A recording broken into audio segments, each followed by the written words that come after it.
आइए प्रियो, प्रेरितों के काम की पुस्तक 14वां अध्याय 7वें वचन से पढ़ेंगे।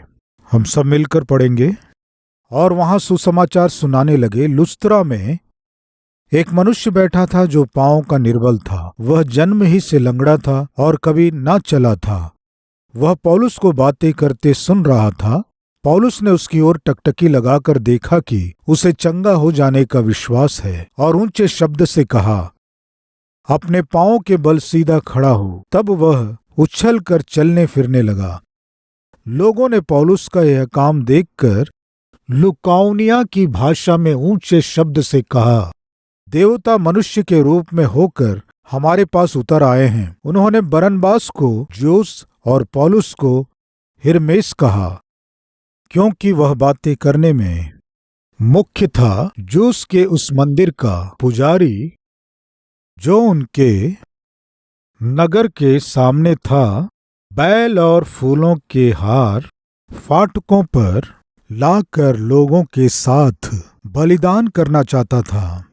परंतु बरनबास और पौलुस जब यह सुना तो अपने कपड़े फाड़े और भीड़ में लपके और पुकार कर कहने लगे, हे लोगों, तुम क्या कहते हो? हम भी तो तुम्हारे समान दुख सुख भोगी मनुष्य हैं, और तुम्हें सुसमाचार सुनाते हैं कि तुम इन व्यर्थ वस्तुओं से अलग होकर जीवते परमेश्वर की ओर फिरो, जिसने स्वर्ग और पृथ्वी और समुद्र और जो कुछ उनमें है बनाया। प्रिय पौलुस और बरनबास परमेश्वर के सेवा को और सुसमाचार को लेकर लुस्त्रा नामक नगर को गए। लुस्त्रा नामक नगर में सुसमाचार सुनाने के कारण यीशु मसीह के नाम से एक लंगड़े व्यक्ति को चंगा करने से, इन वचनों में जैसा लिखा गया है, पौलुस को वहां के लोगों ने भयानक रूप से मारा, पथराव किया, उसे मरा जानकर। आइए देखें प्रेरितों के काम 14 अध्याय 19 वचन से। मरा समझकर उसे नगर के बाहर घसीट ले गए। लुस्त्रा नामक नगर में पौलुस एक कड़वे अनुभव में से गुजरा। सुसमाचार प्रचार करना सोचकर यीशु मसीह सबके लिए अपना प्राण दिया है।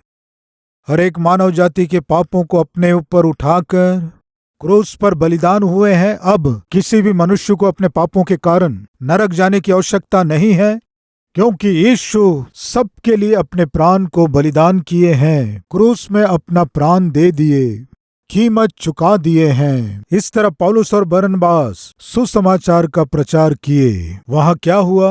लुस्त्रा में सुसमाचार सुनाते हुए वे जो आश्चर्य कार्य किए, उसके कारण 14 अध्याय के पहले वचन में देखने से मालूम चलेगा। इकोनियम में ऐसा हुआ कि वे यहूदियों के आराधनालय में साथ साथ गए और इस प्रकार बातें की कि यहूदियों और यूनानियों में से बहुतों ने विश्वास किया, परंतु विश्वास न करने वाले यहूदियों ने अन्य जातियों के मन भाइयों के विरोध में उकसाए और कटुता उत्पन्न कर दी। वे बहुत दिन तक वहां रहे और प्रभु के भरोसे पर हिवाव से बातें करते थे, और वह उनके हाथों से चिन्ह और अद्भुत काम करवाकर अपने अनुग्रह के वचन पर गवाही देता था। परंतु नगर के लोगों में फूट पड़ गई थी। इससे कितने तो यहूदियों की ओर और कितने प्रेरितों की ओर हो गए। परंतु जब अन्य जाति और यहूदी उनका अपमान और उन पर पथराव करने के लिए अपने सरदारों समेत उन पर दौड़ पड़े, तो वे इस बात को जान गए और लुकाउनिया के लुस्त्रा और दिरबे नगरों में और आसपास के प्रदेशों में भाग गए और वहां सुसमाचार सुनाने लगे। पौलुस और बरनबास जहां भी सुसमाचार सुनाने जाएं, वहां लोग विरोध करते थे। जहां भी वे वचन का प्रचार करते थे, वहां रहने वाले यहूदी लोग ये कुछ अलग प्रचार कर रहे हैं। जो परमेश्वर नहीं है उस व्यक्ति को परमेश्वर है कह के प्रचार कर रहे हैं।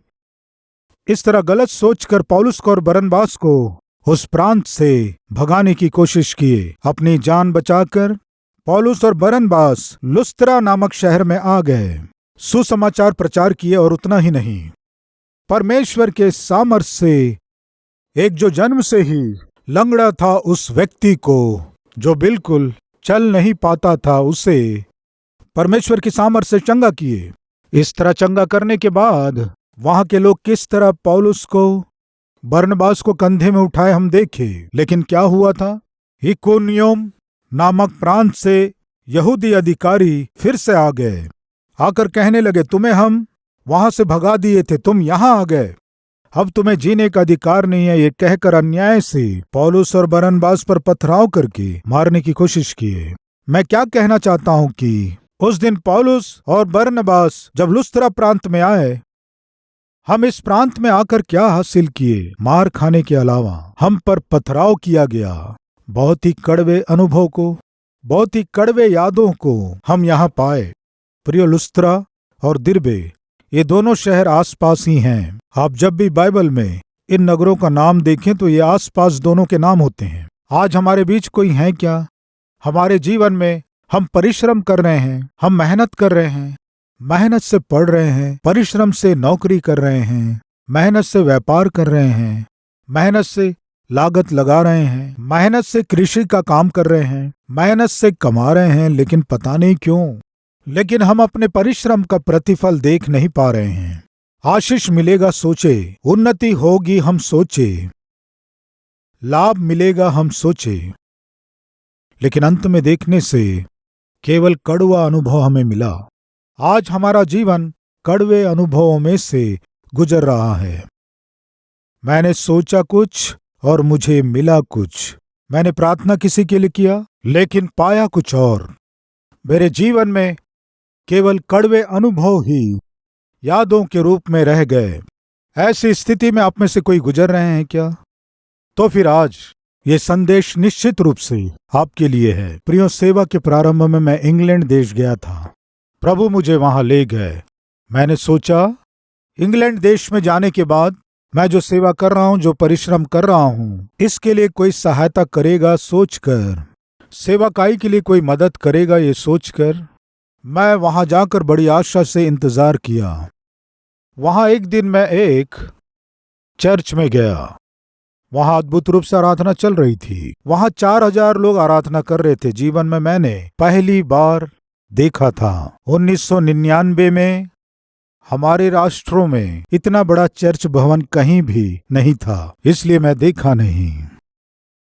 वहां मैं उस चर्च को देखा, वहां की आराधना में हिस्सा लिया और उस चर्च के पास्टर के पास भी मैं जाकर मिला और जाकर मैं उन्हें अपना परिचय दिया और उन्हें बताया कि मैं सुसमाचार प्रचारक हूँ। प्रियो, वे इस बात को जानकर कि मैं सुसमाचार प्रचारक हूँ, मुझे अपने ऑफिस लेकर गए, मेरी सुधि लिए और बहुत देर मुझसे बात किए। सेवा के विषय में मुझसे सारी जानकारियां वे लिए। बहुत खुश होकर बोले, तुम जवानी में बहुत अच्छी सेवा कर रहे हो। यहाँ किस काम से आए हो? इंग्लैंड देश में आपके आने का कारण क्या है? प्रियो, तब मैंने उनसे बताया, बहुत परिश्रम से मैं सेवकाई कर रहा हूँ, आत्माओं के बोझ के साथ सुसमाचार का प्रचार कर रहा हूँ। उन्होंने पूछा, आपकी सेवा में कोई आवश्यकताएं हैं? मैंने कहा, बहुत सी आवश्यकताएं हैं। मेरी सारी बातें सुनने के बाद उन्होंने कहा, हिम्मत से रहिए, मैं तुम्हें 50,000 पाउंड्स दूंगा। इस तरह कहा। 50,000 पाउंड्स यानी इंडिया में 30 लाख रुपए।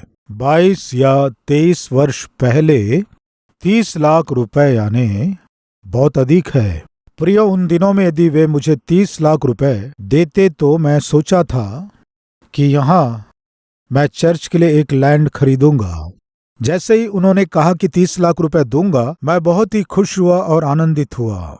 मुझे नींद नहीं आई। उन्होंने कहा था आने वाले बुधवार को आकर मुझसे पैसे लेकर जाना। इस तरह उनके कहने के बाद बुधवार के आने तक मैं बहुत खुश और आनंदित था।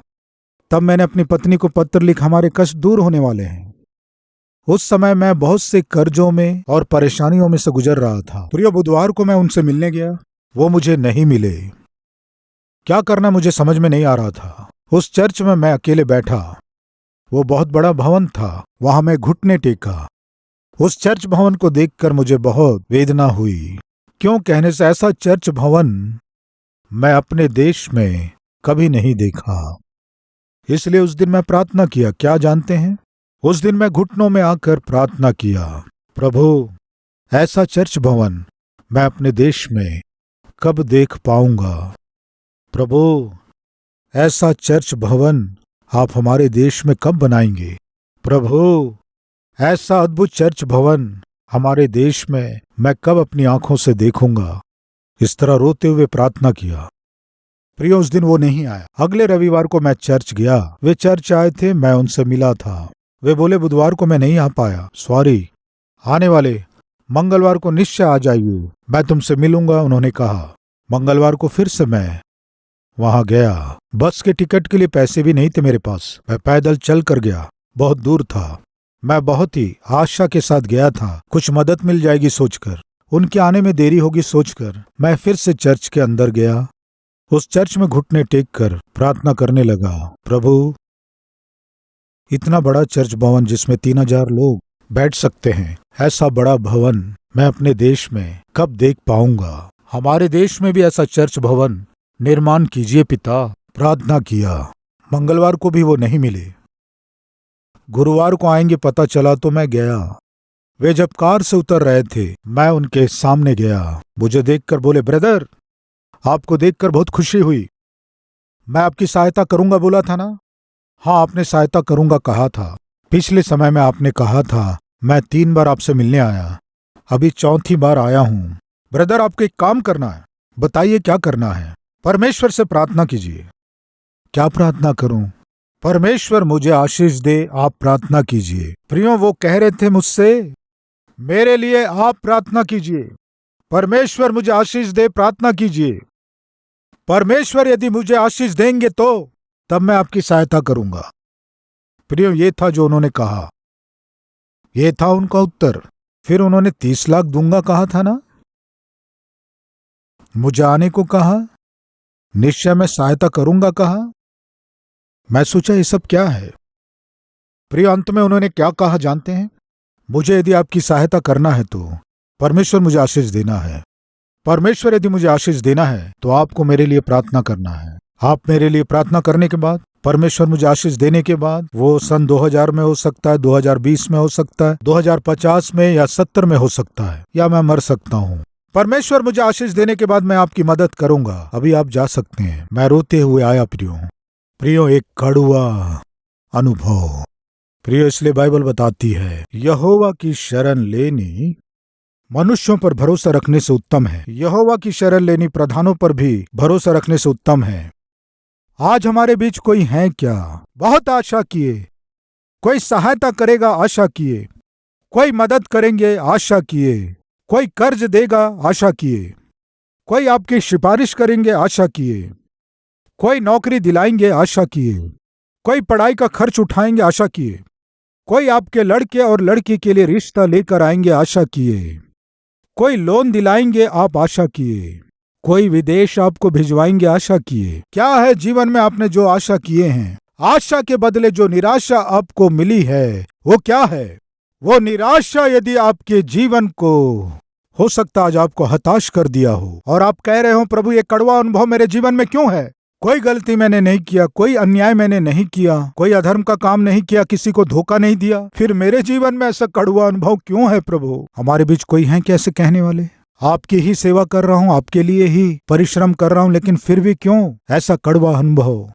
आप पर ही विश्वास किया हूँ, आपके उपस्थिति में रहता हूँ, प्रार्थना करता हूँ, स्तुति करता हूँ, वचन पढ़ता हूँ, आपकी इच्छा के अनुसार जी रहा हूँ, फिर भी मेरे जीवन में क्यों है ये कड़वा अनुभव? है क्या हमारे बीच में कोई ऐसे कड़वे अनुभव से गुजर रहे हो? तो सुनिए, एक समय में मैं भी कड़वे अनुभव में से गुजरा, लेकिन मेरा प्रभु कड़वे अनुभवों को मीठे अनुभवों में बदल दिया। प्रियो, मैं सोचा था मैं इंग्लैंड देश जा रहा हूं, कोई मेरी सहायता या मदद कोई ना कोई करेंगे। कृपया ध्यान दीजिए, परमेश्वर मुझे इंग्लैंड देश इसलिए नहीं ले गए कि आर्थिक रूप से मेरी सहायता करे, तो फिर एक प्रार्थना करने के लिए। क्या थी वो प्रार्थना? प्रभु, ऐसा चर्च भवन हमारे देश में कब बनेगा, कब मैं देखूंगा? उस दिन मेरी की गई प्रार्थना परमेश्वर सुने, इसलिए आज इतने बड़े चर्च भवन को परमेश्वर हमें प्रदान किया। उस मंदिर में मैं एक दूसरे कारण से गया था, लेकिन उस चर्च में जो मैंने प्रार्थना किया वो दूसरा था। प्रियो, यदि वो सहायता करता 30 लाख रुपए मिलते, लेकिन इतना बड़ा चर्च भवन मैं नहीं देख पाता। प्रियो, मैं क्या कहना चाहता हूँ, उस सेवक ने मुझे क्या दिया? कड़वा अनुभव। लेकिन उस कड़वे अनुभव में से जब मैं गुजर रहा था, मैंने क्या प्रार्थना किया? प्रभु, ऐसा चर्च भवन मैं कब देख पाऊंगा? प्रियो, प्रभु उस समय क्या कहे जानते हैं? ऐसा चर्च भवन नहीं, इससे भी बहुत बड़े चर्च भवन को तुम देखोगे। आज मेरे प्रिय भाई और बहन सुनो, जिस कड़वे अनुभव में से आप गुजर रहे हैं, किस दुख से भरे हुए स्थिति में से आप गुजर रहे हैं, आज जो आपके जीवन में दुख और दर्द को दिया है, सुनो,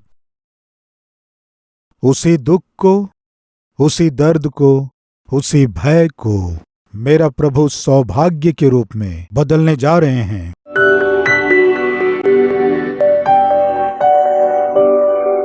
महान पवित्र प्रेमी दयालु परमेश्वर पिता बहुत ही उत्तम संदेश के द्वारा आप हमसे बात की, इसलिए आपको धन्यवाद स्तुति अर्पित करते हैं। जान को खतरे में डालकर जब पौलुस सेवा कर रहे थे, पिता, जब उनकी सेवाकाई में कड़वे अनुभव सामने आए, पिता, उन कड़वे अनुभवों को मीठे अनुभवों के रूप में आप बदल दिए। पिता, जब हम भी अपने जीवन में कड़वे अनुभव में से गुजरते हैं, पिता, आज इस संदेश के द्वारा आप हमें हिम्मत दिए, धैर्य दिए। आज हम अपने जीवन में जिन कड़वे अनुभवों को अनुभव कर रहे हैं और जिन कड़वे रास्तों से हम गुजर रहे हैं, उन्हें मीठे अनुभव में बदलने जा रहे हैं, आशीष के रूप में बदलने जा रहे हैं। पिता, आपको धन्यवाद के बलिदान चढ़ाते हुए यीशु मसीह के नाम से मांगते हैं पिता, आमीन।